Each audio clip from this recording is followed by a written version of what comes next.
কৃষকরা হলেন জাদুকর। কৃষকরা মাটিকে তাদের হাতের জাদুতে তৈরি করে ফসল ফলায়। তাই অন্নদাতা কৃষকের পা ছুঁয়ে প্রণাম করেন রাজ্যের কৃষি ও বিদ্যুৎ মন্ত্রী রতনলাল নাথ।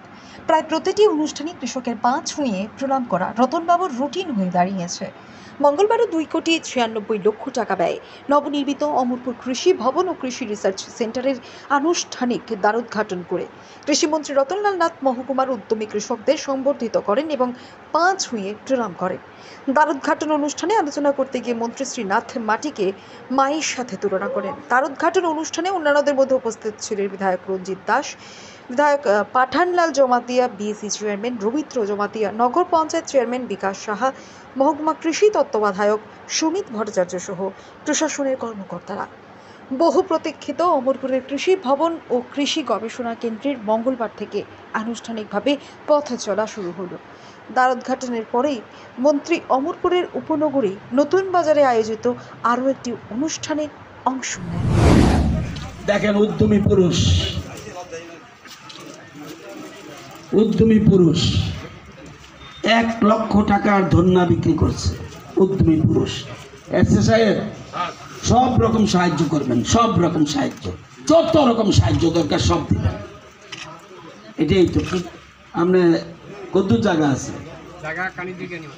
দুইখানি আছে। দুইখানি দিয়া আপনি কি কি করেন?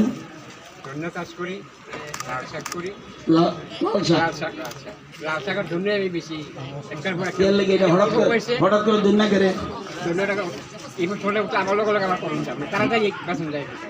আচ্ছা, তাড়াতাড়ি বেতন 3-4 বার করছি।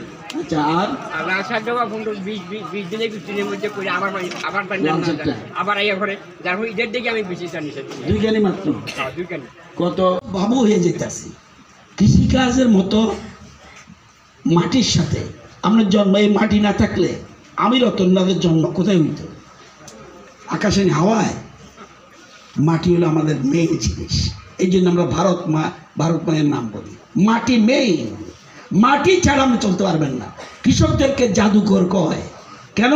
এই মাটি ফলে সে সুন্দর সুন্দর বেগুন করে, সুন্দর সুন্দর ফুল চাষ করে, সুন্দর সুন্দর বিভিন্ন রকম জিনিস করে, নিত্য নতুন জিনিস করে, ভ্যারাইটি করে। এরা জাদুকর। এই জন্য আমরা কৃষকদের আমাদের দেশের প্রধানমন্ত্রী কিষাণ সম্মান নিধি, আমাদের বিভিন্ন রকম আমাদের প্রচেষ্টা আছে।